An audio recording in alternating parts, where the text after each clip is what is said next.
Thank you, Ambassador Kamon, and thank you, India's ambassador to Israel, and all of you, dear friends from India, our business delegation from Israel. כל הכבוד לכם, אתם עושים עבודה נהדרת, ותמשיכו. תודה רבה. My understanding of local dialects prevents me from translating that just now, but on my next visit I'll be able to do it perfectly. This has been an extraordinary journey, a friendship, personal friendship between Prime Minister Modi and myself, and a great blossoming friendship between the people of India and the people of Israel. It is not immediately obvious because our two civilizations, two ancient civilizations, had some contact points, specifically Jewish merchants who settled on the east coast of India, but it wasn't a meeting ground of the kind that we had with other civilizations. And yet we see it now flowering in ways that are moving, powerful, and immense. I see it not only on the level of government leadership and business associations. I saw it on the streets of your cities, the cheers for Israel, the heartfelt sympathy that you feel from the people, and you can see it in Israel itself. You can see the attitude towards India. There is, to quote the final scene of Casablanca, that movie, this is the beginning of a wonderful friendship. This is the beginning of a wonderful ancient friendship, and it is boundless in its possibilities. The future belongs to those who innovate. Israel is an innovation nation.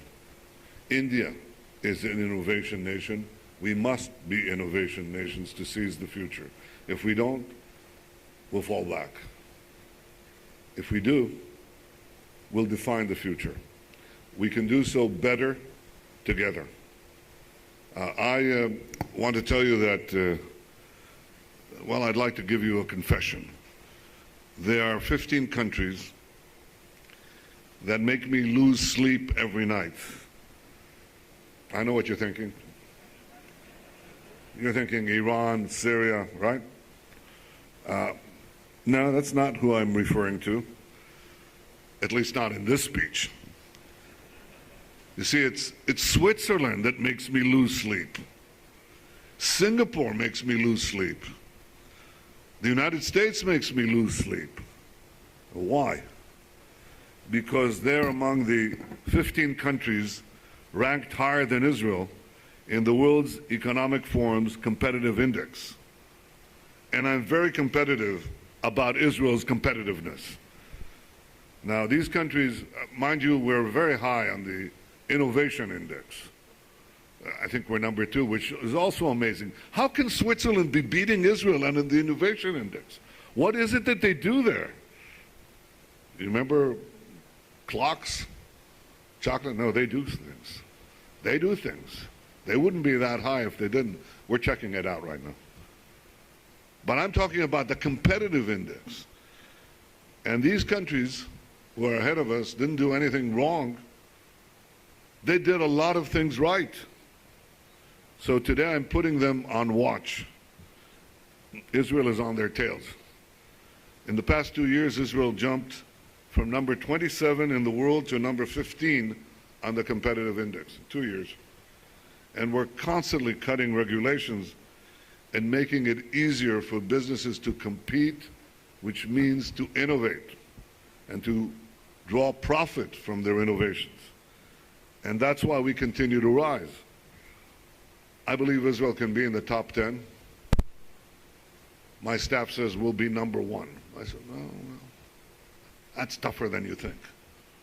But we want to be in the top 10 because competition is vital for success in business and in life. Without it, as I've just said, you decline. With it, you thrive. Israeli companies like Waze and Mobileye became giants because they beat the competition. Israeli entrepreneurs are always looking for a new and better way to create value. It's important to understand, in my economic policy, I know that the economic added value is given primarily by the private sector.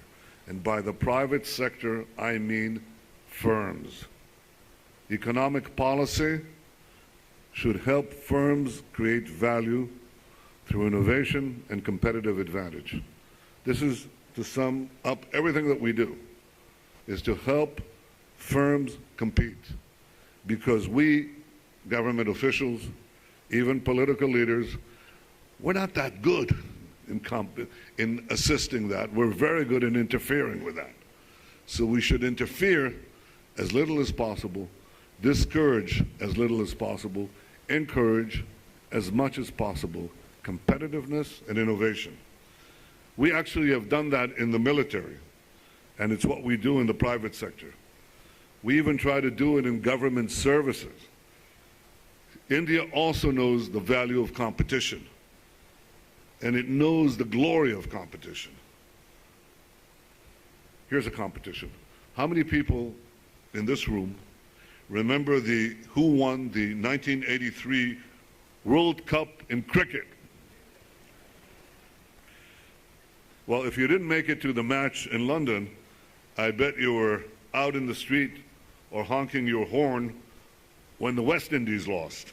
I bet you were full of pride when Kapil Dev came home with the team to a hero's welcome.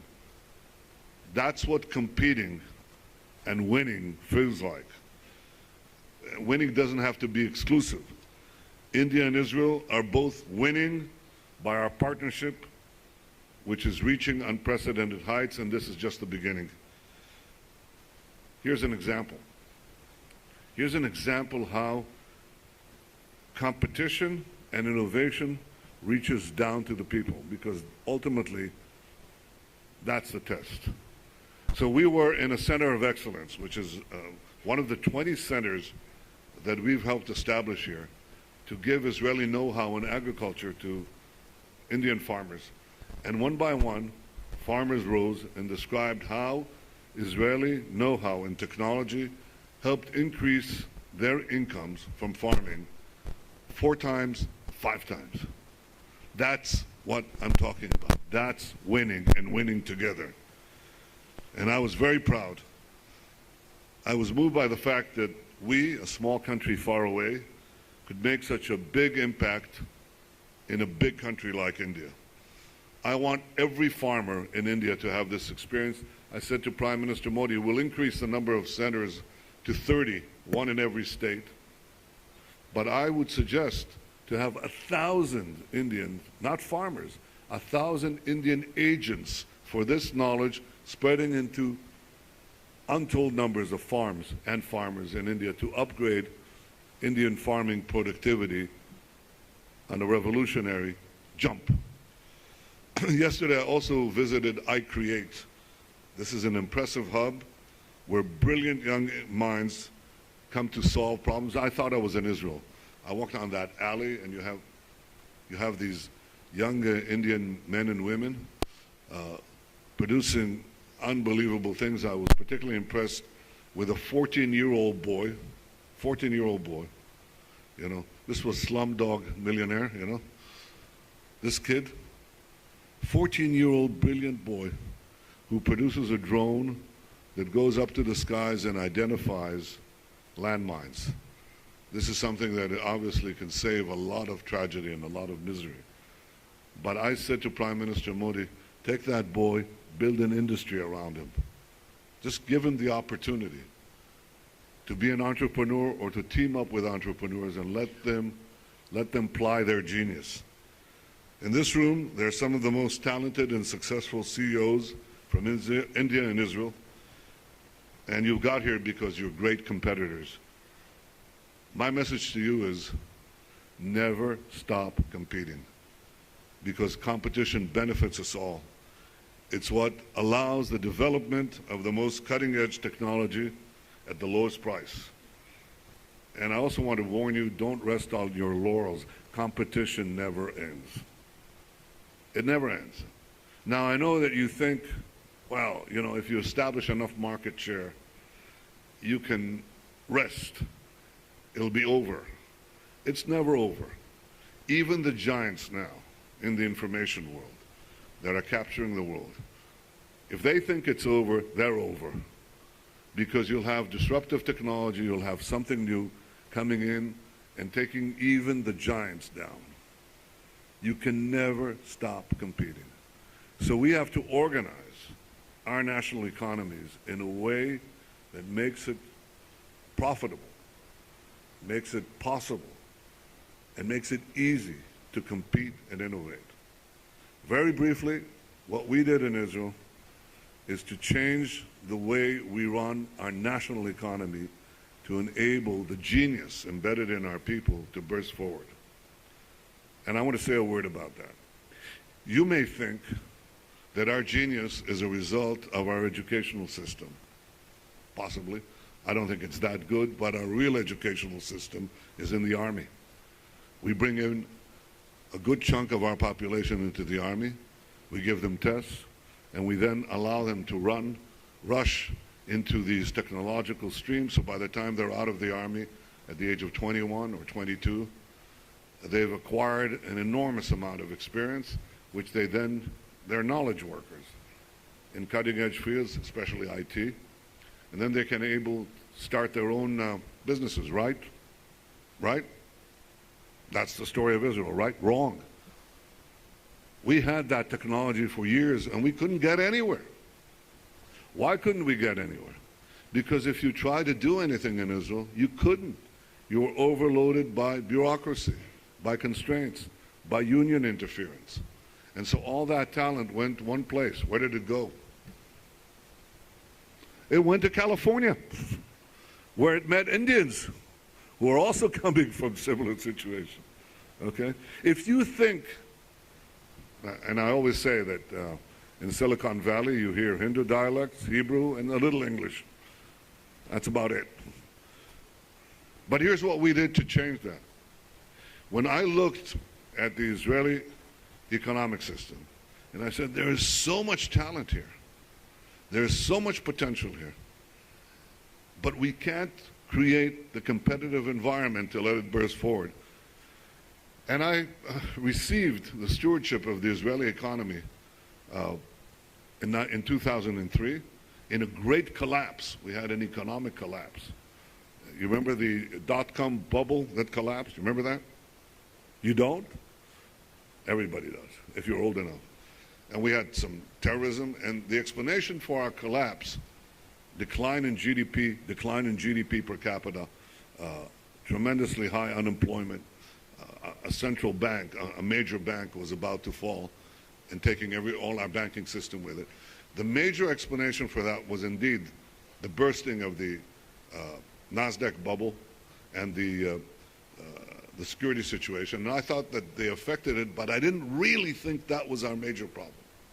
And in Israeli terms, it's not necessarily identical to what you have in India, but I want to tell you how we fashioned economic policy to spur competition. I went into about 2 weeks for about 20-hour days to put forward a plan to resuscitate the Israeli economy. And when I put it to the public, I decided, what is the image? What is the image that I can use to explain what our problem is and what the solution is? And I fell back on my first day in basic training in the Israeli paratroops. The commander put us on a line, just put us on a straight line. And he said, we're now going to take a race. You may be happy to know in India that it's called the elephant race, which means, he said to me, I was the first in line, he said, Netanyahu, take the guy on your right, put him on your shoulder, you're the elephant. The next guy, take the guy on your right, put him on your shoulder, and so on. And then he blew the whistle, and that was the race. We had to march forward. I had a guy, pretty big guy on my shoulders, and I could take a few steps. The next guy was the smallest guy, smallest member of the company, and he had the biggest man on his shoulders. He collapsed on the spot. The third guy was a big guy, and he had a small guy on his shoulders, and he took off like a rocket, took the race. And I said, in the global economy, national economies are pairs of a public sector sitting on the shoulders of a private sector. And in Israel's case, the public sector became too big, too fat. And the guy at the bottom was about to collapse. So what we have to do is basically, that became known as the fat man, thin man story. And every cab driver in Israel can still talk to you about the fat man, thin man story. So in our case, the thing that we had to do was put the fat man on a diet and give oxygen to the guy at the bottom who's pulling the race, the private sector. What is oxygen? Oxygen is lower taxes, simple taxes, easy taxes. I think Prime Minister Modi knows that very well because he's just simplified the tax code, and that's very important. All right, now, so we did that. It's very hard politically in Israel to do that because we had an immensely bloated public sector, and we did a lot of things to bring it down. We trimmed it down. We lowered our tax rates significantly. Now we have this athletic private sector carrying a fairly lighter load and ready to rush forward and take the race, right? Wrong. Because when he wants to move forward, he hits a ditch. And when he crosses the ditch, he hits a fence. And when he crosses the fence, he hits a wall. And when he crosses the wall, he'll hit barbed wire. These are called barriers to competition. It's called regulations. Mr. Minister, First Minister, you don't have regulations here, right? There's no excessive regulations. I want to thank you for your hospitality, too. Thank you. But it's true that our major challenge today, our major challenge in Israel is excessive regulations. And when we remove those regulations, when we remove this jungle of bureaucracy, we get instant growth, instant competitiveness. We allow those young geniuses, men and women in Israel, who want to form, instead of going to California, they can be in Tel Aviv and form their own startups and profit very quickly. This was our challenge, and we did it. We have now changed the face of the Israeli economy to a business-friendly economy. When I spoke to Prime Minister Modi, I saw that he was doing exactly that. He is up to the task. He understands what it means to have innovation. He understands the need to simplify the bureaucracy and make it possible for business leaders to operate at a much better environment. But here's the point that I think applies to both of us.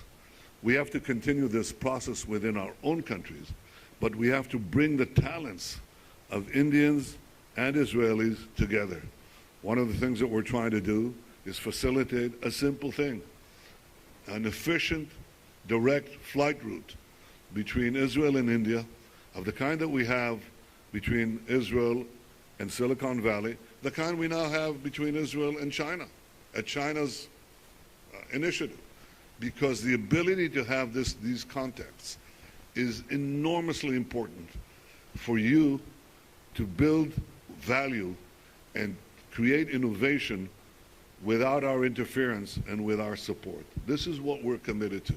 I want you to know that you will be received in Israel with unbelievable warmth, I would say with tremendous affection and love.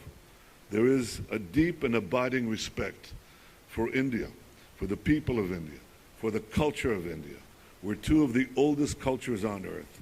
We are democracies.